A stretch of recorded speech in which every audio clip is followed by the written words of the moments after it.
ഒരു ഗ്രാമത്തിൽ ദിശ എന്നു പേരുള്ള ഒരു പെൺകുട്ടി തന്റെ വൃദ്ധരായ മാതാപിതാക്കളോടൊപ്പം ജീവിച്ചിരുന്നു. ദിശയുടെ മാതാപിതാക്കൾ ഉന്തുവണ്ടിയിൽ ഭക്ഷണ സാധനങ്ങൾ വെച്ചു വിളമ്പുമായിരുന്നു. ദിശ 20 വയസ്സുള്ള ഒരു പെൺകുട്ടിയാണ്. ദിവസം മുഴുവൻ പുസ്തകത്തിൽ ആണ്ടുകിടക്കും. ഒരു ദിവസം ദിശയുടെ അമ്മ അനിത അവളോട് പറഞ്ഞു, നീ ദിവസം മുഴുവൻ പുസ്തകത്തിൽ തന്നെ ഇരിക്കുന്നല്ലോ, നിന്റെ അമ്മയെ കുറച്ചൊക്കെ എന്തെങ്കിലും ഒന്ന് സഹായിച്ചൂടെ? വിവാഹത്തിന് ശേഷം ഇതൊക്കെ നിനക്ക് ഉപയോഗപ്പെടും. എന്താ അമ്മേ നിങ്ങൾ ഈ പറയുന്നത്? വീട്ടുജോലിയെല്ലാം എങ്ങനെ ചെയ്യണമെന്ന് എനിക്ക് നന്നായിട്ട് അറിയാം. മാത്രമല്ല പാചകം ചെയ്യാനും ഞാൻ പഠിച്ചിട്ടുണ്ട്. ഞാൻ പാചകം ചെയ്തു കൊടുക്കുന്ന ഭക്ഷണം അച്ഛന് എത്ര ഇഷ്ടാണെന്ന് അറിയോ? അതൊക്കെ എനിക്ക് നന്നായിട്ട് അറിയാം. പക്ഷേ ദിവസം മുഴുവൻ പുസ്തകം വായിച്ചുകൊണ്ടിരുന്ന നിനക്ക് എന്താ കിട്ടാൻ പോകുന്നത്? ഏതെങ്കിലും ഒരു പെണ്ണ് ഇങ്ങനെ പഠിച്ചിട്ട് അതിനെന്തെങ്കിലും പ്രയോജനമുണ്ടോ? അവസാനം കല്യാണവും കഴിച്ച് കണ്ടവന്റെ വീട്ടിലെ അടുപ്പ് ഊതണം. അങ്ങനെയൊന്നും സംഭവിക്കില്ല അമ്മേ. ദിവസം മുഴുവൻ ഞാൻ പുസ്തകം വായിച്ചുകൊണ്ടിരുന്നാൽ അതിനൊരു കാര്യം ഉണ്ടാവും. പുസ്തകങ്ങളിലൂടെ ഞാൻ ഒരുപാട് കാര്യം പഠിക്കുന്നുണ്ട്. ജീവിതത്തിൽ പുതിയതായി എന്തെങ്കിലും ചെയ്യണമെന്ന് ആഗ്രഹിക്കുന്നു ഞാൻ. അവൾ പറയുന്നത് കേട്ട് ദിശയുടെ അമ്മ എന്തോ ഒന്ന് പറയാൻ തുടങ്ങി. അപ്പോഴാണ് അവിടേക്ക് ദിശയുടെ അച്ഛൻ വന്നത്. എന്റെ മകള് ദീക്ഷ പറഞ്ഞത് വളരെ ശരിയാണ്. അനിത, അവളെ ഒന്ന് പഠിപ്പിക്ക്. ഞാൻ എന്താ പറയാൻ വന്നതെന്ന് വെച്ചാ, എന്താ നമ്മള് നമ്മുടെ പെണ്ണിനെ ജോലിക്ക് അയക്കാൻ പോവാണോ? ഏറ്റവും അവസാനം അവളെ കല്യാണം കഴിപ്പിക്കാനല്ലേ? അങ്ങനെയൊന്നും ആലോചിക്കില്ല അനിത. ഒരുപക്ഷെ നമ്മുടെ മകൾ ശിക്ഷ നന്നായിട്ട് പഠിച്ചിട്ടുണ്ടെങ്കിൽ ആ പഠിപ്പ് വെച്ചിട്ട് അവൾക്ക് നല്ല ജീവിതം തന്നെ കിട്ടും. അവൾ അവളുടെ പുരുഷനെ വെച്ച് ആലോചിച്ച് ജീവിക്കണ്ട. അതുമാത്രമല്ലാതെ ഇന്നത്തെ കാലത്തിൽ പെണ്ണുങ്ങൾ എന്ന ചെക്കന്മാരെക്കാട്ട് കുറവാണോ? അവരും ആണുങ്ങളെക്കാട്ടും നന്നായിട്ട് അവര് വരുന്നുണ്ട്. അച്ഛാ, എന്റെ സ്കൂളിൽ നിന്ന് 2 ദിവസത്തേക്കായി കാട്ടിലേക്ക് ടൂറ് പോകുന്നുണ്ട്. ഞാനും പൊയ്ക്കോട്ടെ അച്ഛാ? പക്ഷെ മാം 500 രൂപ പൈസ ചോദിച്ചു. ഇത് നോക്കുമോളെ, ഞാൻ എപ്പോഴും നിന്നെ വേണമെന്ന് ഞാൻ പറയുകയില്ല. പക്ഷെ നിനക്ക് അറിയാലോ, ഇപ്പോഴൊക്കെ എന്റെ വരുമാനം വല്ലാതെ കുറഞ്ഞിട്ടുണ്ട്. ഞാൻ ഇപ്പോൾ നിന്റെ സ്കൂൾ ഫീസും വളരെ കുറവായിട്ടാണ് കെട്ടിക്കൊണ്ടിരിക്കുന്നത്. പക്ഷെ ടൂറിന് പോകാൻ വേണ്ടി സ്കൂളിലുള്ള എല്ലാവരും നിന്റെ അടുത്ത് പണം ചോദിച്ചിട്ടുണ്ടല്ലോ. അതിപ്പോൾ എന്റെ അടുത്ത് ഇപ്പോൾ പണം ഇല്ലല്ലോ മോളെ. രമൺ പറഞ്ഞത് കേട്ടതും ദിശയുടെ മുഖം ആകെ മാറി. തന്റെ മകളുടെ വാടിത്തളർന്ന മുഖം കണ്ട് രമൺ വിഷമത്തോടെ പറഞ്ഞു, പക്ഷെ നീ വിഷമിക്കണ്ട, ഞാൻ ആരടുത്തെങ്കിലും കടം ചോദിച്ചിട്ട് ഞാൻ അത് ശരിയാക്കി തന്നേക്കാം. രമൺ പറഞ്ഞത് കേട്ടതും ദിശ സന്തോഷത്തോടെ തുള്ളിച്ചാടി.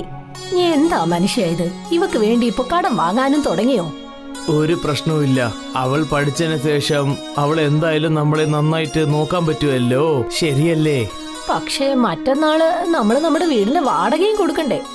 പിറ്റേ ദിവസം രമൺ തന്റെ ഉന്തുവണ്ടിയും കൊണ്ട് ബസ് സ്റ്റാൻഡിന് സമീപം പോയി നിന്നു. പക്ഷേ രമന്റെ ചിന്ത മുഴുവനും ആരുടെ അടുത്ത് നിന്ന് പണം കടം വാങ്ങാമെന്നുള്ളതായിരുന്നു. അപ്പോഴാണ് ദൂരത്ത് നിന്ന് ഗ്രാമത്തലവൻ വരുന്നത് രമൺ ശ്രദ്ധിച്ചത്. ഗ്രാമത്തലവനും രമണിനെ നോക്കിയാണ് വന്നത്. നമസ്കാരം മുതലാളി. നമസ്കാരം നമസ്കാരം നമസ്കാരം രമൺ. പിന്നെ നിങ്ങൾ സുഖമല്ലേ? നിങ്ങളുടെ ജോലിയൊക്കെ എങ്ങനെ പോകുന്നുണ്ട്? മാർക്കറ്റിൽ ഇപ്പൊ കൂട്ടൊക്കെ വളരെ കുറവാണ് മുതലാളി. ആദ്യമൊക്കെ എന്റെ ജോലി ഞാൻ വൈകുന്നേരത്തിനുള്ളിൽ തീർത്തുക്കും. പക്ഷെ ഇപ്പൊ എന്താണെന്ന് വെച്ചാൽ ഞാൻ ഉണ്ടാക്കുന്ന പുലാവൊക്കെ വൈകുന്നേരം വരെ മീരി നിൽക്കുന്നുണ്ട്. രമൺ, ഇപ്പോഴൊക്കെ ചൈനീസ് ഫുഡല്ലേ വിൽക്കുന്നത്? ഇന്ത്യയിൽ തന്നെ എല്ലാ സ്ഥലത്തും ചൈനീസ് ഫുഡാണ് വിൽക്കുന്നത്. അതുകൊണ്ട് നീ വിൽക്കുന്ന ഈ പുലാവ് ആരാണ് വാങ്ങിക്കാൻ പോകുന്നത്? ഗ്രാമത്തെ ജനങ്ങളൊക്കെ ഇപ്പോൾ മുന്നമാരി അല്ലല്ലോ. ഗ്രാമത്തെ ജനങ്ങൾ ഇപ്പോൾ വല്ലാതെ മാറിയിട്ടുമുണ്ട്. മുതലാളി, ഞാൻ നിങ്ങളുടെ അടുത്തൊരു മുഖ്യമായ ഒരു കാര്യം സംസാരിക്കാനുണ്ട്. പറയൂ, എന്താണ് സംസാരിക്കേണ്ടത്? എനിക്ക് നിങ്ങളുടെ അടുത്ത് കുറച്ച് കടനായിട്ട് കാശ് ആവശ്യമാണ്. നിനക്ക് എത്ര ആവശ്യം? എനിക്കൊരു 2000 റുപ്യ ആവശ്യമാണ് മുതലാളി. അത് എന്താണെന്ന് വെച്ചാൽ നാളെ കട വാടക 1500 കൊടുക്കണം. പിന്നെ 500 റുപ്യ എൻ്റെ പെണ്ണിന് സ്കൂൾ ടൂറിനും കൊടുക്കണം. ഷെടാ, ഇന്നും ദീക്ഷ കൊച്ചിൻ്റെ സ്കൂൾ ഫീസ് നീ കെട്ടിയിട്ടില്ലേ? അത് പിന്നെ ഞാൻ കുറച്ചായിട്ട് ഫീസ് കെട്ടിക്കഴിഞ്ഞു മുതലാളി. അത് എന്താണെന്ന് വെച്ചാൽ നാളെ സ്കൂളിൽ നിന്ന് കൊച്ചിനെ ടൂർ കൊണ്ടുപോവാണ്. അതായത് കുട്ടിയും വളരെ ആശപ്പെടുന്നുണ്ട്. ടൂറിന് പോകാൻ വേണ്ടി 500 റുപ്യ കാശും ചോദിക്കുന്നുണ്ട്. ചേടാ, നീ എന്താണ് ചെയ്തുകൊണ്ടിരിക്കുന്നത് രമൺ? നിന്റെ വ്യാപാരമാണ് മര്യാദയ്ക്ക് പോകുന്നില്ല പറയുന്നു. പിന്നെ നിന്റെ കടേന്റെ വാടക കെട്ടാൻ പറയുന്നു. ഈ നേരത്തിൽ കൊച്ചിന് ടൂർ അയക്കുന്ന ആവശ്യമാണോ? എന്റെ മകൾക്ക് മരം ചെടി കൊടിയൊക്കെ വളരെ ഇഷ്ടമാണ് മുതലാളി. അത് മാത്രമല്ലാതെ അവൾ നന്നായിട്ട് പഠിക്കുകയും ചെയ്യും. ദിവസം മുഴുവൻ അവൾ പുസ്തകത്തോടെ തന്നെ ഇരിക്കും. ഒരു പക്ഷേ വൈകുന്നേരം അവൾക്ക് ഞാൻ കാശ് കൊടുത്തിട്ടില്ലെങ്കിൽ അവൾക്ക് വല്ലാതെ വിഷമമുണ്ടാവും മുതലാളി. രമൺ പറയുന്നത് കേട്ട് ഗ്രാമത്തലവൻ അവന്റെ മുഖത്തേക്ക് തന്നെ നോക്കി നിന്നു. അപ്പോഴാണ് ഗ്രാമത്തലവന്റെ കൂട്ടുകാരൻ അഭിമന്യു അവിടേക്ക് വന്നത്. അഭിമന്യു വളരെ മോശക്കാരനായ ഒരു വ്യക്തിയായിരുന്നു. എപ്പോഴും തലവനോട് കുശുമ്പ് പറഞ്ഞുകൊണ്ടേയിരിക്കും. അവർ രണ്ടുപേരുമുള്ള സംസാരം അഭിമന്യു ശ്രദ്ധിച്ചുകൊണ്ടേയിരുന്നു. അഭിമന്യു ഗ്രാമത്തലവന്റെ ചെവിയിൽ പറഞ്ഞു, എന്താ ആലോചിക്കുന്ന മുതലാളി? 2000 റുപ്യ കാര്യല്ലേ കൊടുത്തേക്ക്. കാരണം രമന്റെ ഈ തള്ളുവണ്ടി 10,000 റുപ്യെങ്കിലും പോകും. ഇപ്പോഴൊക്കെ രമന്റെ കച്ചവടം മര്യാദയ്ക്ക് പോകുന്നില്ല. അവനെ കൊണ്ട് പണമൊക്കെ തീർച്ചയായിട്ടും തരാൻ പറ്റില്ല. അതിന് പകരം നിങ്ങൾക്ക് അവന്റെ കട എടുക്കാമല്ലോ. മൊത്തമായിട്ട് നിങ്ങൾക്ക് 8,000 റുപ്യ കിട്ടും. അഭിമന്യു പറഞ്ഞത് ഗ്രാമത്തലവന്റെ തലയിലേക്ക് കയറി. ശരി, നീ ആ പണം എപ്പോഴാണ് എനിക്ക് തിരിച്ചു തരിക? മുതലാളി, നിങ്ങൾ എനിക്ക് ഒരു 2 മാസം സമയം തരാൻ പറ്റുമോ? ഞാൻ ഇതിനു മുമ്പ് നിങ്ങളുടെ അടുത്ത് എത്ര പ്രാവശ്യം ഇതുപോലെ കടം വാങ്ങിയിട്ടുണ്ട്. ഞാൻ വേഗം തിരിച്ചു തന്നിട്ടുണ്ടല്ലോ. അപ്പൊക്കെ സമയം വേറെയല്ലേ രമൺ? പിന്നെ ഇപ്പോഴുള്ള സമയമൊക്കെ വേറെയല്ലേ രമൺ? എനിക്കൊന്നും മനസ്സിലാവുന്നില്ല മുതലാളി. ഇവിടെ നോക്ക് രമൺ, ഇപ്പോൾ എല്ലാവരുടെ കച്ചവടം വളരെ കുറവായിട്ടാണ് ഉള്ളത്. എന്റെ വ്യാപാരം വളരെ കുറവായിട്ടാ പോകുന്നത്. അതുകൊണ്ട് എനിക്ക് കാശ് വേഗമായിട്ട് വേണം. പിന്നെ വേറൊരു കാര്യം, പിന്നെ നീ എന്റെ അടുത്ത് അടമാനം വെക്കാൻ വേണ്ടി എന്തെങ്കിലും ഒരു സാധനം തരണം. ഗ്രാമത്തലവന്റെ വാക്ക് കേട്ടതും രമൺ സ്തംഭിച്ചുപോയി. ഗ്രാമത്തലവൻ ഉള്ളിന്റെ ഉള്ളിൽ വളരെ നല്ല മനുഷ്യനാണെന്ന് രമണിന് അറിയാമായിരുന്നു. രമണിന് മനസ്സിലായി ഗ്രാമത്തലവന്റെ ചെവിയിൽ 2 മിനിറ്റ് മുൻപ് അഭിമന്യുവാണ് എന്തോ പറഞ്ഞതെന്ന്. രമണിന് തീർച്ചയായിരുന്നു ആ ഗ്രാമത്തിൽ ഗ്രാമത്തലവനല്ലാതെ വേറെ ആർക്കും 2000 രൂപ പണം കടം കൊടുക്കാൻ ഉണ്ടാവില്ല എന്ന്. എന്റെ അടുത്ത് എന്താ ഉള്ളത് മുതലാളി? എനിക്ക് അടമാനം വെക്കണമെങ്കിൽ ആ വാടക വീട് മാത്രമേ ഉള്ളൂ. അങ്ങനെ വെച്ചാൽ നിങ്ങൾക്ക് എന്റെ മേലെ വിശ്വാസം ഇല്ലേ? വിശ്വാസം വെച്ചിട്ട് എന്ത് ചെയ്യാനാ രമൻ? നിന്റെ വണ്ടി വെച്ചിട്ട് തരികയാണ്, ഞാൻ കാശ് തന്നേക്കാം. ഒരു പക്ഷേ നിങ്ങൾക്ക് എനിക്ക് കാശ് തരാൻ പറ്റില്ലെങ്കിൽ ഞാൻ നിന്റെ ഈ വണ്ടി കട എടുത്തു കൊണ്ടുപോയേക്കും. പിന്നെ നീ എന്നെ തെറ്റിദ്ധരിക്കാൻ പാടില്ല, മനസ്സിലായോ? രമൺ ഒരുപാട് ആലോചിച്ച ശേഷം എന്താണ് പറഞ്ഞതെന്നോ? ശരി മുതലാളി, നിങ്ങൾ പറഞ്ഞതുപോലെ തന്നെ ചെയ്യാം. ഗ്രാമത്തലവൻ ചിരിച്ചുകൊണ്ട് ആ സ്ഥലത്ത് നിന്നും പോയി. ആ വൈകുന്നേരം രമൺ 500 രൂപ ദിശയ്ക്ക് കൊടുത്തു. ദിശ ഒരുപാട് സന്തോഷത്തോടെ അവിടെ നിന്നും പോയി. അന്ന് നടന്ന എല്ലാ കാര്യങ്ങളും ഭാര്യ അനിതയോട് രമൺ പറഞ്ഞു. നിങ്ങൾ എന്തായി ചെയ്തു വെച്ചിരിക്കുന്നത്? നിങ്ങൾക്ക് നന്നായിട്ട് അറിയില്ലേ അഭിമന്യു വളരെ മോശപ്പെട്ടവനാണെന്ന്? ഗ്രാമത്തലവൻ നല്ല മനുഷ്യനാണ്, കരുണയുള്ളവനാണ്. തീർച്ചയായും ആ അഭിമന്യു എന്തോ ഒന്ന് മനസ്സിൽ ചിന്തിച്ചിട്ടുണ്ട്. അല്ലാതെ ഗ്രാമത്തലവൻ നിങ്ങളുടെ വണ്ടി വെച്ച് എന്ത് ചെയ്യാനാ? അവര് തീർച്ചയായും നമ്മുടെ വണ്ടി അഭിമന്യുവിനാ കൊടുക്കുക. ഈ ഉന്തുവണ്ടി ഇല്ലാതെ പിന്നെ നമ്മൾ എന്താ ചെയ്യുക? അതിന്റെ ഉള്ളിൽ എന്തെങ്കിലും ഒരു അത്ഭുതം തീർച്ചയായിട്ടും നടക്കും. എങ്ങനെ ആയാലും നാളെ നമ്മൾ വീട്ടു വാടക നമ്മൾ കൊടുക്കണ്ടേ? അതുകൊണ്ട് തീർച്ചയായിട്ടും മുതലാളിയെടുത്ത് 1500 റുപ്യ കടനം വാങ്ങിച്ചു. പിറ്റേ ദിവസം ദിശ വനത്തിലേക്ക് ടൂറ് പോയി. ആ വനത്തിനുള്ളിലെ മരങ്ങൾ അതിശയത്തോടെ അവൾ നോക്കി നിന്നു. പെട്ടെന്നാണ് അവിടെ ഒരു വൃദ്ധയായ സ്ത്രീയെ അവൾ കണ്ടത്. ആ വൃദ്ധയായ സ്ത്രീ വാഴയിലയിൽ എന്തോ ഒന്ന് പാചകം ചെയ്യുകയായിരുന്നു. ആ വാഴയിലയിൽ നിന്ന് എന്തോ അത്ഭുതകരമായ മണം വന്നു. ദിശയ്ക്ക് അവളെ നിയന്ത്രിക്കാൻ കഴിഞ്ഞില്ല. അവൾ ആ വൃദ്ധയുടെ സമീപത്തേക്ക് പോയി. അമ്മേ, ഇതെന്താണ്? ഇത് വാഴയിലയിൽ ചെയ്യുന്ന ഒരു ബിരിയാണിയാ മോളെ. ഇങ്ങനെയൊക്കെ ചെയ്യാൻ പറ്റുമോ? പിന്നെന്താ, തീർച്ചയായും ചെയ്യാലോ. ഈ റെസിപ്പി എനിക്ക് നന്നായിട്ട് അറിയാം. ദിശ ആ വൃദ്ധയായ സ്ത്രീയുടെ മുഖത്ത് സൂക്ഷിച്ചു നോക്കാൻ തുടങ്ങി. നിങ്ങളുടെ മുഖം കണ്ടാലേ എനിക്ക് മനസ്സിലാകും നിങ്ങൾ ഈ വനത്തിനുള്ളിൽ ജീവിക്കുന്ന ആളല്ല. അതുപോലെ ഈ റെസിപ്പിയും ഈ നാട്ടിൽ പുതിയതാ. നീ ശരിക്കും വളരെ ബുദ്ധിശാലിയാ മോളെ. അതൊക്കെ പോട്ടെ, നിനക്ക് എങ്ങനെയാ ഇതൊക്കെ മനസ്സിലായത്? ഞാൻ ദിവസം മുഴുവനും ഇരുന്ന് പഠിക്കും. എനിക്ക് പുതിയതായി എന്തെങ്കിലും പഠിക്കണമെന്ന് ആഗ്രഹമാ. എനിക്ക് നിന്നെ ഒരുപാട് ഇഷ്ടപ്പെട്ടു മോളെ. അതൊക്കെ പോട്ടെ, എന്താ നിന്റെ പേര്? ദിശ. ദിശ, ദിശ, നീ ശരിക്കും ഒരു കാര്യം കണ്ടുപിടിച്ചു. ഞാൻ എന്റെ ബാല്യകാലത്ത് തന്നെ ഒരു പകുതി മുക്കാൽ ലോകവും കണ്ടു. എന്റെ കുടുംബത്തിലെ ബാക്കി എല്ലാവരും എന്നെ വിട്ട് വിദേശ രാജ്യങ്ങളിലേക്ക് പോയി. ആ ദിവസത്തിന് ശേഷമാണ് എന്റെ ജീവിതത്തിൽ ലോകത്തെ പറ്റി ഒരു ചിന്തയില്ലാഞ്ഞത്. പിന്നെ ഞാൻ കാട്ടിലൊറ്റയ്ക്ക് ജീവിക്കാൻ തുടങ്ങി. നിങ്ങൾ എനിക്ക് ഈ റെസിപ്പി പറഞ്ഞു തരുമോ? വേറെ ആരെങ്കിലും ഇത് ചോദിച്ചതെങ്കിൽ എന്നെ കൊണ്ട് പറ്റില്ല എന്ന് പറയുമായിരുന്നു. പക്ഷെ നീ ശരിക്കും ഒരു ബുദ്ധിശാലിയാ. നിന്റെ കണ്ണിൽ കാണുന്ന ആ വെളിച്ചം പറയുന്നു നിനക്ക് ഉയരത്തിലേക്ക് എത്താൻ വളരെയധികം ആഗ്രഹം ഉണ്ടെന്ന്. ശരിക്കും ഞാൻ നിന്നോട് ഇതിന്റെ റെസിപ്പി പറഞ്ഞു തരാം. ആ വൃദ്ധ ദിശയ്ക്ക് ഇതിന്റെ റെസിപ്പി മുഴുവൻ പറഞ്ഞു കൊടുത്തു. ടൂർ കഴിഞ്ഞ് ദിശ തന്റെ വീട്ടിലേക്ക് മടങ്ങിപ്പോയി. നാളുകൾ കൊഴിഞ്ഞു വീണുകൊണ്ടേയിരുന്നു. രമണിന്റെ ജോലി പൂർണ്ണമായും നിലച്ചു. മാത്രമല്ല, ഗ്രാമത്തലവൻ അഭിമന്യുവിന്റെ വാക്ക് കേട്ട് രമണിൽ നിന്നും ആ വണ്ടി എടുത്തുകൊണ്ടുപോയി. രമണിന്റെ കച്ചവടം മുഴുവനായും നിന്നു. മാത്രമല്ല, വീട്ടുവാടക കെട്ടേണ്ട ബാധ്യതയും കൂടി വന്നു. എത്ര പ്രാവശ്യം ഞാൻ നിങ്ങളോട് പറഞ്ഞതാ, നിങ്ങളത് കേൾക്കാനേ നിന്നില്ല. മോൾ ഇത്രയും കൂടുതൽ പഠിക്കേണ്ട എന്ത് കാര്യ ഉള്ളത്? ഇപ്പൊ പറ, ഇത്രയും അവളെ പഠിപ്പിച്ചതുകൊണ്ട് നമുക്ക് എന്താ പ്രയോജനം? അവളുടെ സ്കൂളിൽ നമ്മൾ എത്ര പണം ചെലവാക്കി? ആ പണം നമ്മൾ കൂട്ടി വെച്ചിട്ടുണ്ടായിരുന്നെങ്കിൽ ഇപ്പൊ നമുക്ക് അതൊരു ഉപകാരമായിരുന്നേനെ. ഷടാ, ഇതില് ദീക്ഷയെടുത്ത് ഒരു തെറ്റുമില്ലല്ലോ അനിത. അപ്പോഴാണ് അവിടെ ദിശ വന്ന് പറഞ്ഞത്, അച്ഛാ, എന്റെ കയ്യിൽ ഒരു പ്ലാനുണ്ട്. എന്തു പ്ലാനാ മോളെ? കുറച്ചു മാസങ്ങൾക്ക് മുൻപ് ഞാൻ കാട്ടിലേക്ക് ടൂറ് പോയില്ലേ? അവിടെ ഒരു വൃദ്ധയായ അമ്മ എനിക്ക് ബിരിയാണി ചെയ്യുന്നതിന്റെ റെസിപ്പി പറഞ്ഞു തന്നിരുന്നു. എനിക്ക് എന്താ തോന്നുന്നതെന്ന് വെച്ചാ, അതേ ബിരിയാണി നമ്മൾ ഈ ഗ്രാമത്തിൽ പാചകം ചെയ്ത് വിറ്റാൽ നമുക്ക് ഒരുപാട് ലാഭം കിട്ടുമല്ലോ. നീ എന്തൊക്കെ സംസാരാ ഇത്? നീ എന്താ പറയാൻ വന്നത്? നിന്റെ അച്ഛൻ പുലാവൊക്കെയല്ലേ ചെയ്തോണ്ടിരുന്നത്? അനിത, എനിക്ക് എന്താ തോന്നുന്നു വെച്ചാൽ ദീക്ഷ പറഞ്ഞത് ശരിയാണ്. മുതലാളിയും അതാണ് പറഞ്ഞത്. ഇപ്പോഴൊക്കെ നാട്ടിൽ പുതിയ വകയായിട്ടാണ് ഭക്ഷണം ഉണ്ടാക്കുന്നത്. നമ്മളും ഇതുപോലെ പുതിയതായിട്ടൊന്നും ഉണ്ടാക്കിയില്ലെങ്കിൽ പിന്നെ ഇങ്ങനെ തന്നെ നമ്മളും കഷ്ടപ്പെടേണ്ടി വരും. പക്ഷെ എന്താ പ്രശ്നമെന്നാ, നമ്മുടെ മോള് പറയുന്നത് കേട്ടാലും നിങ്ങൾ ആ ബിരിയാണി എവിടെ കൊണ്ടുപോയിട്ടാ വിൽക്കുക? വണ്ടിയാണെങ്കിൽ അഭിമന്യു എടുത്തു പോയില്ലേ? നിങ്ങൾ അതേപ്പറ്റി ഓർത്ത് വിഷമിക്കേണ്ട അമ്മേ. നമ്മുടെ വീടിന്റെ ഈ അവസ്ഥയെക്കുറിച്ച് ഞാൻ ടീച്ചറോട് ഡിസ്കസ് ചെയ്തിരുന്നു. ടീച്ചറുടെ ഒരു കട ഗ്രാമത്തിലുണ്ട്. ടീച്ചർ എന്നോട് പറഞ്ഞു, അച്ഛനോട് എപ്പോ പണം കിട്ടുന്നോ അതുവരേക്കും ആ കടയിൽ നമുക്ക് കച്ചവടം ചെയ്യാമെന്ന് പറഞ്ഞു. ദിശ പറഞ്ഞത് കേട്ട് രമണിന് സന്തോഷമായി. ദിശ പിറ്റേ ദിവസം രമണിനെ വയലിലേക്ക് കൂട്ടിക്കൊണ്ടുപോയി. എന്നിട്ട് അച്ഛന്റെ കൂടെ വാഴയിലകൾ പറിച്ചുകൊണ്ടുവന്ന് ആ കടയിൽ വെച്ചു.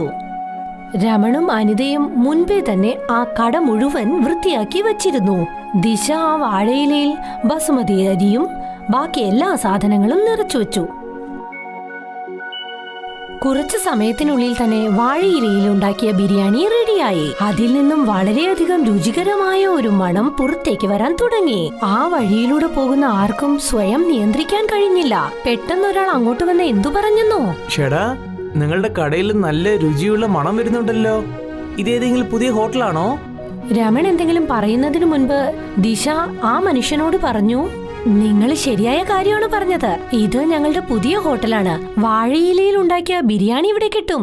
ആ മനുഷ്യൻ ഉടനെ തന്നെ പോയി ഒരു മേശയ്ക്ക് സമീപം ഇരുന്നു. എന്നിട്ട് പറഞ്ഞു, എനിക്കും കഴിക്കാൻ ഒരു പ്ലേറ്റ് തരൂ. ചൂടാറാത്ത ബിരിയാണി ദിശ ഉടനെ തന്നെ അവർക്ക് കൊണ്ടുപോയി വിളമ്പി. ആ മനുഷ്യൻ കുറച്ചു സമയത്തിനുള്ളിൽ 5-6 പ്ലേറ്റ് ബിരിയാണി അകത്താക്കി. വളരെ നന്നായിട്ടുണ്ട്. എത്രയായി? 2000 രൂപ. ആ മനുഷ്യനും വളരെ സന്തോഷത്തോടെ 2000 രൂപ ദിശയ്ക്ക് കൈമാറി. ആ മനുഷ്യൻ ഒരു നഗരവാസിയാണ്. മാത്രമല്ല ഒരു ഫേമസ് യൂട്യൂബറും. ചേട്ടാ, ഇതുപോലുള്ള ഭക്ഷണം എന്റെ ജീവിതത്തിൽ ആദ്യമായിട്ടാണ് കഴിക്കുന്നത്. ഇതുപോലുള്ള ഭക്ഷണം തീർച്ചയായിട്ടും നാട്ടിൽ എവിടെയും കിട്ടില്ലെന്ന് തോന്നുന്നു. ഒരുപക്ഷെ നിങ്ങൾക്ക് പ്രശ്നമില്ലെങ്കിൽ ഞാൻ നിങ്ങളെ ഒരു ഫോട്ടോ എടുത്തോട്ടെ. പിന്നെ നിങ്ങൾ ഈ വാഴയില ബിരിയാണി പറ്റി ഞാൻ സോഷ്യൽ മീഡിയയിൽ ഇട്ടോട്ടെ.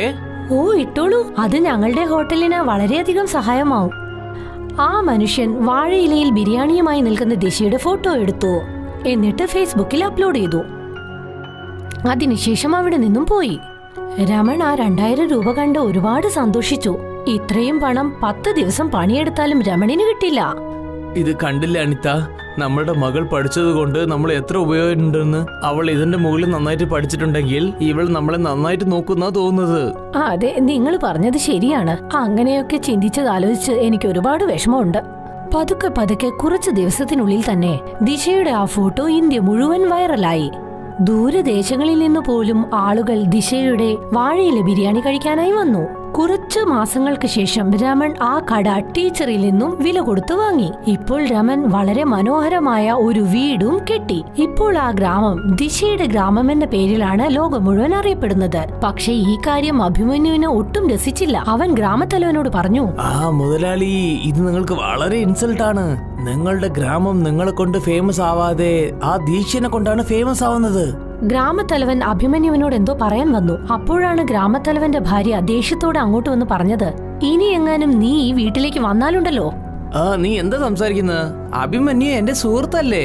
ഇവൻ നിങ്ങളുടെ കൂട്ടുകാരനല്ല, നിങ്ങളുടെ ശത്രുവാണ്. നിങ്ങൾ ആ ദിശയ്ക്ക് ഒരു സമ്മാനമാണ് കൊടുക്കേണ്ടത്. അവളെ കൊണ്ട് നമ്മുടെ ഗ്രാമം ലോക പ്രശസ്തമായി, അറിയില്ലേ?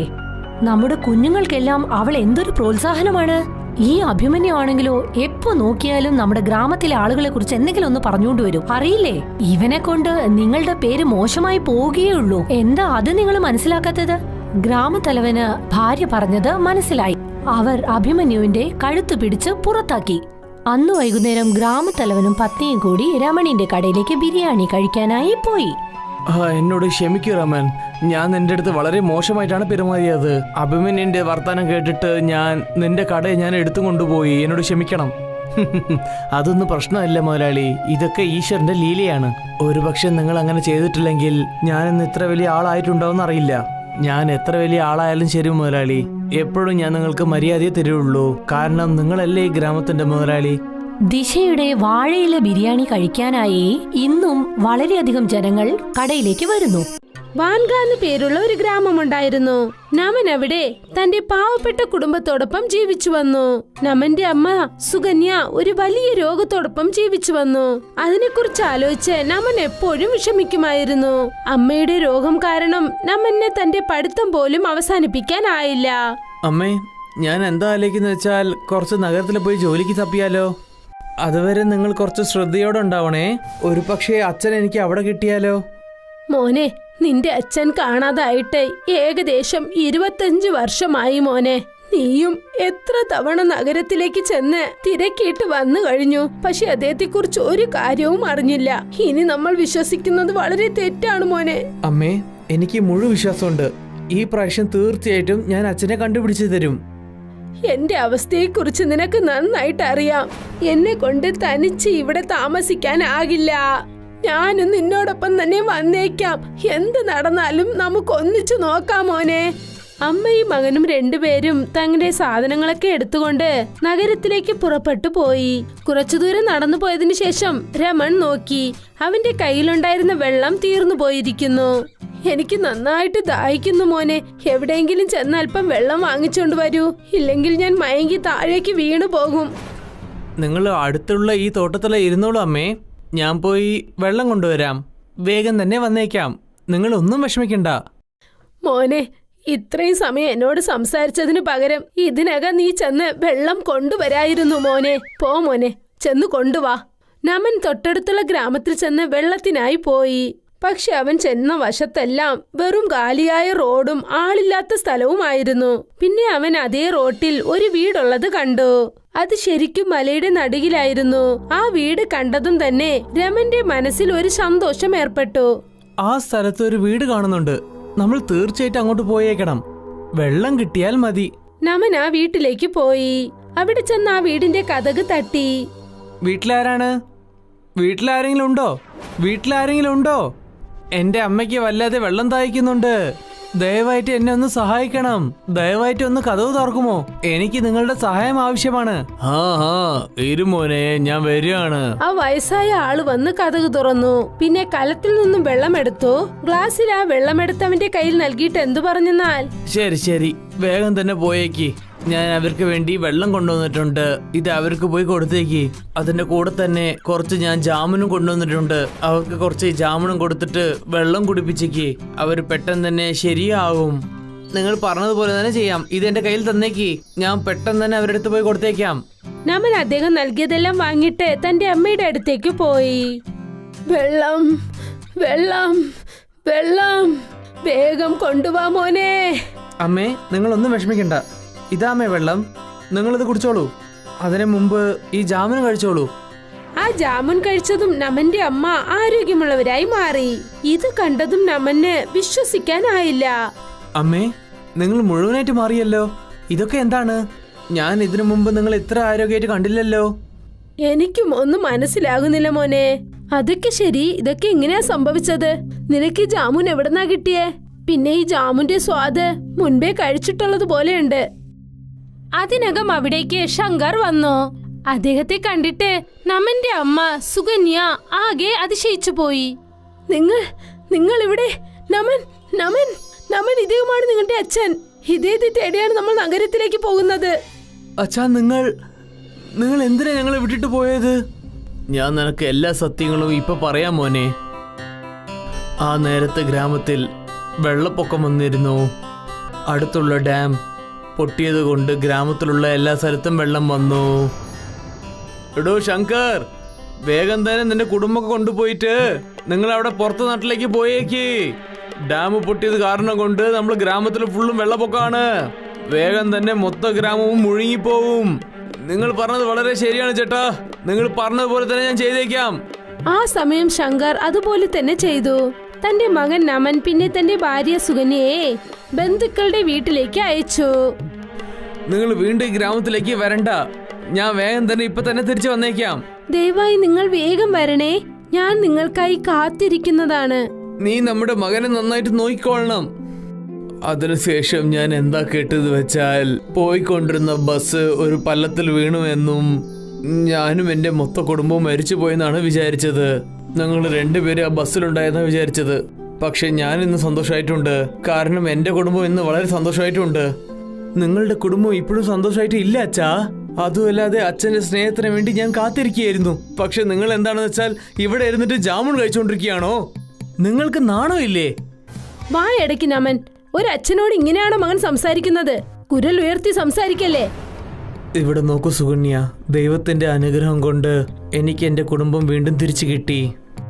നീ വെച്ചിട്ട് പോയ ആ ജാമുൻ മരം ഇന്നത് വളർന്നു വലുതായി. ഞാനും അതിനെ ശ്രദ്ധയോടെ നോക്കുന്നുണ്ട്.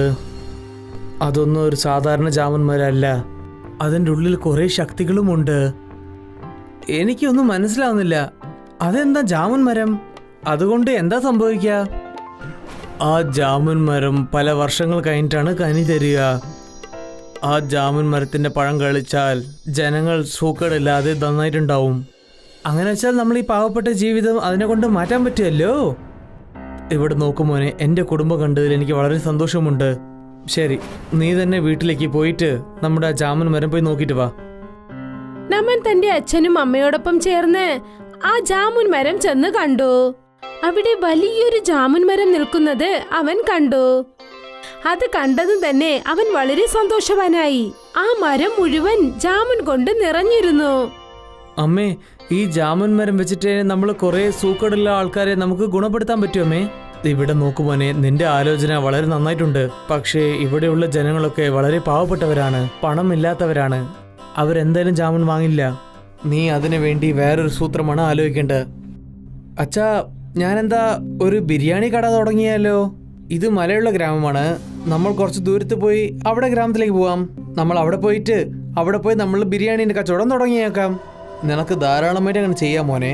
ഒരു പ്രശ്നവും ഇല്ല. നമുക്ക് അതുപോലെ തന്നെ ചെയ്യാം. നമൻ ഒരു ബിരിയാണി കട ഓപ്പൺ ചെയ്തു. പിന്നെ തൊട്ടടുത്തുള്ള ഗ്രാമത്തിലേക്ക് ചെന്ന് ബിരിയാണി വിൽക്കാൻ തുടങ്ങി. ബിരിയാണി, ചൂടുള്ള ബിരിയാണി. ഇത് കഴിച്ചാൽ നിങ്ങളുടെ മനസ്സ് തന്നെ മാറും. ബിരിയാണി, ചൂടുള്ള ബിരിയാണി. ഇതിന്റെ മണം വളരെ നന്നായിട്ടുണ്ട്. ഇതിന്റെ വില എത്രയാണെന്ന് പറയൂ. വെറും 50 റുപ്യയുള്ളൂ ഒരു പ്ലേറ്റ് ഫുള്ളായിട്ട്. എന്റെ പൊന്നോ, ഇത് വളരെ കുറവായിട്ടുണ്ടല്ലോ. തന്നേക്ക്, എന്റെ കുടുംബം മൊത്തം 200 റുപ്യക്ക് തന്നേക്ക്. ശരി. ഇതുപോലെ നമന്റെ ബിരിയാണി വളരെ ഫേമസ് ആയി. ദിവസങ്ങളും കടന്നുപോയി. നമൻ കഠിന അധ്വാനത്തോടെ തന്റെ ജോലി ചെയ്തുകൊണ്ടിരുന്നു. പിന്നെ തന്റെ അച്ഛനെയും അമ്മയും അവൻ പൊന്നുപോലെ നോക്കുകയും ചെയ്തു. ഇത് കാരണം അവന്റെ അച്ഛനും അമ്മയും രണ്ടുപേരും വളരെ സന്തോഷന്മാരായി. അമ്മേ, നിങ്ങൾക്ക് വേണ്ടി ഞാൻ ഈ താലിമാല നിങ്ങൾക്ക് വാങ്ങിയിട്ടുണ്ട്, അതും സ്വർണത്തിൽ. വളരെ സന്തോഷം മോനെ. നീ ഇതുപോലെ വളർന്നുകൊണ്ടേയിരിക്കണം. പിന്നെ വിജയങ്ങൾ നേടണം. എല്ലാരും സംസാരിച്ചുകൊണ്ടിരിക്കുകയായിരുന്നു. അപ്പോൾ ഗ്രാമത്തലവൻ കരഞ്ഞുകൊണ്ട് അവരുടെ വീട്ടിലേക്ക് വന്നു. ശങ്കർ, ശങ്കർ, പുറത്തേക്ക് വാ ശങ്കർ. എന്റെ ഗ്രാമത്തെ രക്ഷിക്കൂ, എന്റെ ഗ്രാമത്തെ രക്ഷിക്കൂ. വലിയ പ്രശ്നമായിട്ടുണ്ട്. കുറച്ച് സമാധാനത്തോടെ നിൽക്കൂ. എന്തായെന്ന് പറയൂ. അങ്ങനെ എന്താണ് നിങ്ങൾക്ക് സംഭവിച്ചത്? നിങ്ങളിങ്ങനെ പേടിച്ചിട്ട് ഗ്രാമത്തിൽ നിന്ന് ഇങ്ങോട്ട് വന്നിട്ടുണ്ടല്ലോ. നമ്മുടെ ഗ്രാമത്തിൽ വലിയ പ്രശ്നമായിട്ടുണ്ട്. ഗ്രാമത്തിലുള്ളവരെല്ലാവർക്കും സൂക്കേട് വന്നിട്ടുണ്ട്. ഗ്രാമത്തിൽ എല്ലാവർക്കും ഈ സൂക്കേട് വന്നതുകൊണ്ട് എല്ലാവരും പേടിച്ചുകൊണ്ടിരിക്കുകയാണ്. ഞാൻ ഗ്രാമത്തിൽ പുറത്തായിരുന്നു, അതുകൊണ്ട് ഞാൻ രക്ഷപ്പെട്ടു. പക്ഷെ എന്റെ കുടുംബത്തിൽ എല്ലാവർക്കും ആ സൂക്കേട് വന്നിട്ടുണ്ട്. പക്ഷെ നിങ്ങൾ ഈ സൂക്കേടിനെ പറ്റി ഒരു വൈദ്യരുടെ അടുത്തോ ഇല്ലെങ്കിൽ ഒരു ഡോക്ടറെ അടുത്തോ പറഞ്ഞിട്ടില്ലല്ലോ. ഈ പ്രശ്നം കൊണ്ട് കുറെ പേര് പേടിച്ചിരിക്കുകയാണ്. അതുകൊണ്ട് ഞാൻ എങ്ങനെ പറയാൻ പറ്റും? അച്ഛാ, നമ്മൾ ഇവർക്കൊക്കെ ആ മായ ജാമുൻ വെച്ചിട്ട് സഹായിക്കാം. നമ്മൾ ആ ജാമുൻ ബിരിയാണിയിൽ കലർന്ന് എല്ലാവർക്കും അതിൽ കൊടുത്തേക്കാം. പെട്ടെന്ന് തന്നെ എല്ലാരും ശരിയാവും. ഈ അവസ്ഥയിൽ അവർക്ക് നമ്മൾ ജാമുൻ മാത്രം നൽകണം. ഇല്ലമ്മേ, നമ്മുടെ ഗ്രാമത്തിലെ ബിരിയാണി വളരെ ഫേമസ് ആണ്. ജാമുൻ ബിരിയാണി കഴിച്ചാൽ അവർക്ക് കാര്യം അറിയില്ല, പിന്നെ അവർക്ക് എല്ലാവർക്കും സൂക്കേടും പോയേക്കും. നമൻ പറയുന്നത് വളരെ ശരിയാണ് സുകന്യ, നമ്മൾ അതേപോലെ തന്നെ ചെയ്യാം. ഇത് നോക്കു മോനെ, നീ എന്തായാലും അവരെ ശരിയാക്ക്. നിനക്ക് ആവശ്യമുള്ള എല്ലാ സാധനവും ഞാൻ തന്നേക്കാം. നമൻ ആ ജാമുൺ മരത്തിൽ നിന്നും ഒരുപാട് ജാമുണുകൾ പറിച്ചു. പിന്നെ ബിരിയാണി ചെയ്ത് അതിൽ ആ ജാമുണുകൾ ഇട്ടു. ഇപ്പോൾ നമ്മളുടെ മായ ജാമുൻ ബിരിയാണി തയ്യാറായി. നമനും ആ തലവനും ചേർന്ന് ഗ്രാമത്തിലുള്ള ജനങ്ങൾക്കെല്ലാം ജാമുൻ ബിരിയാണി നൽകി. എല്ലാരും നന്നായിട്ട് ജാമുൻ ബിരിയാണി കഴിച്ചുകൊണ്ടിരുന്നു. ആ ജാമുന്റെ മാന്ത്രികത കാരണം എല്ലാരും ഗുണം പ്രാപിക്കാൻ തുടങ്ങി. തലവർ ഇത് കണ്ടിട്ട് ഒരുപാട് സന്തോഷിച്ചു. ഇവിടെ നോക്ക് നമൻ, നീ മാത്രം ഇന്നില്ലെങ്കിൽ ഞങ്ങളുടെ മുഴുവൻ ഗ്രാമവും നശിച്ചു പോയേനെ. നിനക്ക് വളരെ വളരെ നന്ദിയുണ്ട് മോനെ, ഇതെന്റെ കടമയല്ലേ. ജാമുൻ ബിരിയാണി കഴിച്ചതും എല്ലാരും ഗുണം പ്രാപിച്ചു. പിന്നെ ഇക്കാര്യം എല്ലാരും അറിഞ്ഞു തുടങ്ങി. എല്ലാരും നമന്റെ കയ്യിൽ നിന്നും ജാമുൻ ബിരിയാണി വാങ്ങിച്ച് കഴിക്കാൻ തുടങ്ങി. പിന്നെ നമനെ അവർ പുകഴ്ത്താൻ തുടങ്ങി. നമന്റെ വീട്ടിലുള്ളവർ നമനെ കുറിച്ച് ആലോചിച്ച് ഒരുപാട് സന്തോഷിച്ചു. പിന്നെ എല്ലാരും വളരെ സന്തോഷത്തോടെ ഒന്നിച്ച് ജീവിക്കാൻ തുടങ്ങി. ബൗര ഗ്രാമത്തിൽ ഒരു ചെറിയ സ്കൂളുണ്ട്.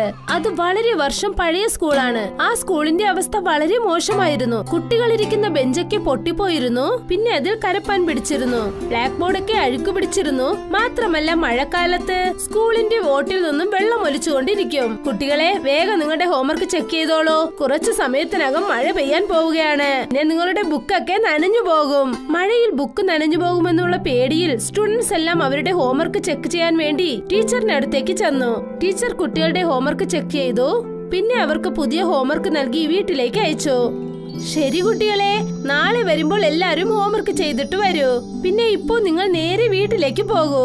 ആരും പോകുന്ന വഴിയിൽ എവിടേക്ക് ചുറ്റാൻ പോകരുത്, മനസ്സിലായോ? കാരണം വലിയ മഴ പെയ്യാൻ പോവുകയാണ്. പിന്നെ ഈ മഴയിൽ നനഞ്ഞാൽ നിങ്ങൾക്ക് അസുഖം പിടിക്കും, മനസ്സിലായോ? ശരി മാഡം, ഞങ്ങൾ സ്കൂളിൽ നിന്നും നേരെ വീട്ടിലേക്ക് പോകാം.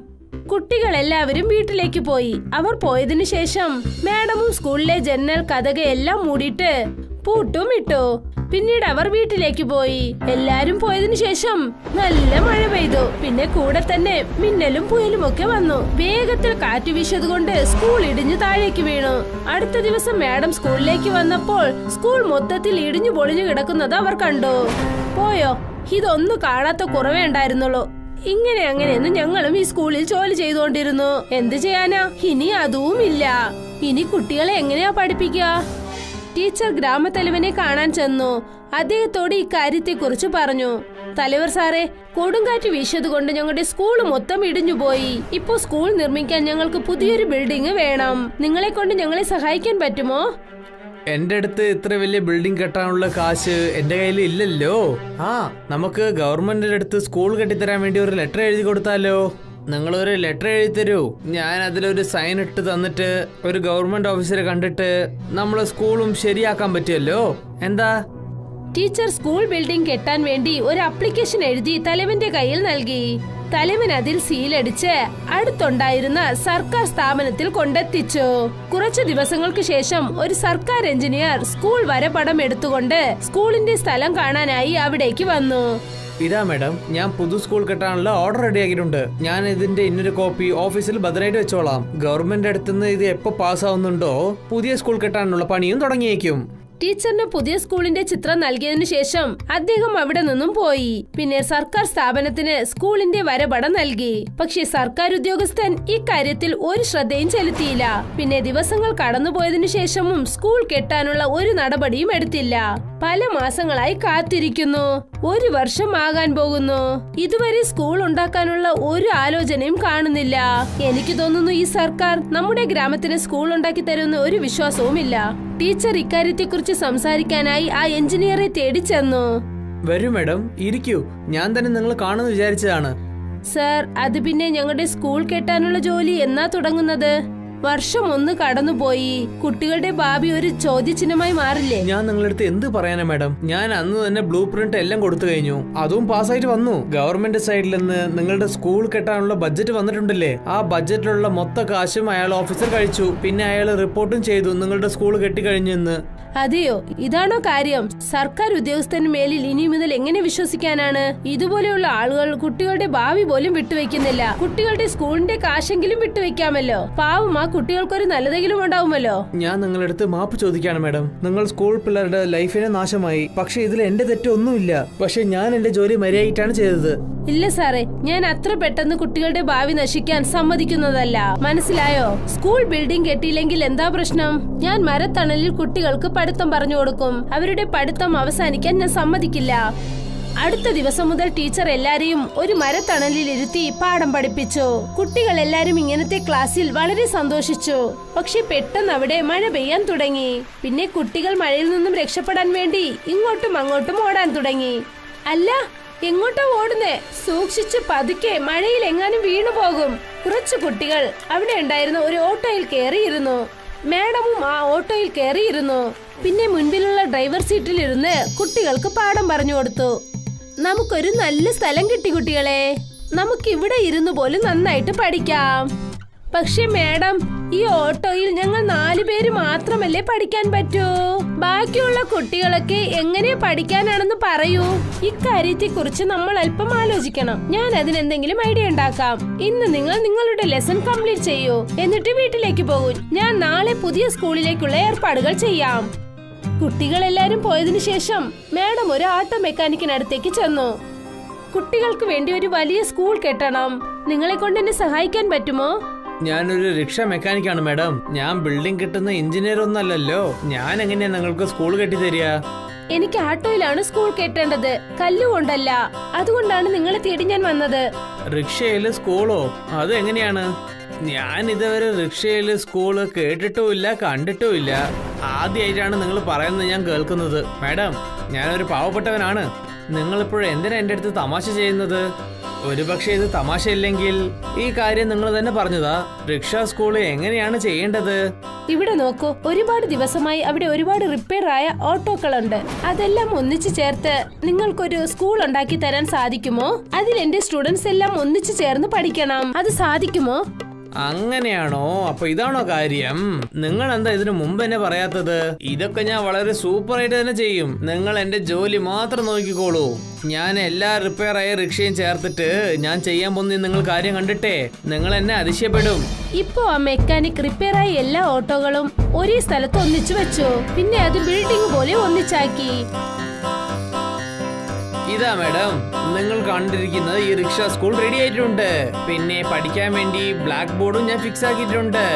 ഒരുപാട് നന്ദി. ഇതിന് എത്രയാണോ ചിലവായത് ആ ബില്ല് എന്റെ കയ്യിൽ നിങ്ങൾ നൽകൂ. എന്താ മാഡം ഇങ്ങനെയൊക്കെ സംസാരിക്കുന്നത്? നിങ്ങൾ കുട്ടികളുടെ എതിർകാലത്തിന് വേണ്ടി ഇതൊക്കെ ചെയ്യുകയാണ്. ഞാൻ ഈ ജോലി പോലും നിങ്ങൾക്ക് ഫ്രീ ആയിട്ട് ചെയ്തു തരില്ലേ? അതുമാത്രമല്ലാതെ എന്റെ മകൾ സുധയും നിങ്ങളല്ലേ പഠിപ്പിച്ചു കൊടുക്കുന്നത്. ശരി, എന്നാ ഞാൻ പോട്ടെ. കുട്ടികൾക്ക് സ്കൂളിലേക്ക് സമയമായി.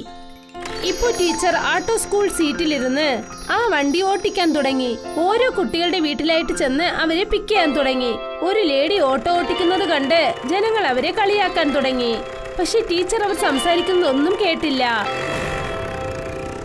എടാ, ഇത് കണ്ടില്ലേ? ഒരു പെണ്ണ് റിക്ഷ ഓട്ടിക്കൊണ്ടുവന്നുണ്ട്. ഇപ്പൊ ടീച്ചർ എല്ലാ സ്റ്റുഡൻസിനെയും അവരുടെ വീട്ടിൽ നിന്നും പിക്ക് ചെയ്തു. പിന്നെ എല്ലാ സ്റ്റുഡൻസിനും ഓട്ടോ സ്കൂളിനകത്ത് പാഠം പറഞ്ഞു കൊടുത്തു. പിന്നെ സ്കൂൾ കഴിഞ്ഞതും എല്ലാ കുട്ടികളെയും ഡ്രോപ്പ് ചെയ്തു. കുട്ടികളൊക്കെ നന്നായിട്ട് പഠിച്ചു. അങ്ങനെ അവർ എക്സാമിൽ ടോപ്പ് വന്നു. ഇത് നോക്കൂ കുട്ടികളെ, നമ്മുടെ സ്കൂളിനെ കുറിച്ചുള്ള കാര്യങ്ങൾ ന്യൂസ് പേപ്പറിൽ വന്നിട്ടുണ്ട്. എല്ലാരും ടോപ്പായിട്ട് വന്നു. അതുകൊണ്ട് നിങ്ങൾക്ക് എല്ലാവർക്കും പുതിയ ക്ലാസ്സിലേക്ക് സ്വാഗതം. ഇപ്പോൾ ഇക്കാര്യം എല്ലാരും അറിഞ്ഞു തുടങ്ങി. ഒരു ടീച്ചർ സ്കൂൾ ഇല്ലാത്ത കാരണം കൊണ്ട് ഓട്ടോയിൽ ചുറ്റി കുട്ടികളെ പഠിപ്പിക്കുന്നു. സർക്കാരിന്റെ ചെവിയിൽ ഇക്കാര്യം അറിഞ്ഞതും സർക്കാർ ആ പറ്റിപ്പുകാരനായ ഓഫീസറെ ജോലിയിൽ നിന്നും പറഞ്ഞയച്ചു. അദ്ദേഹമാണ് അവരെ പറ്റിച്ചത്. പിന്നെ ആ നല്ല ടീച്ചറിന് അവാർഡ് നൽകി പ്രശംസിച്ചു.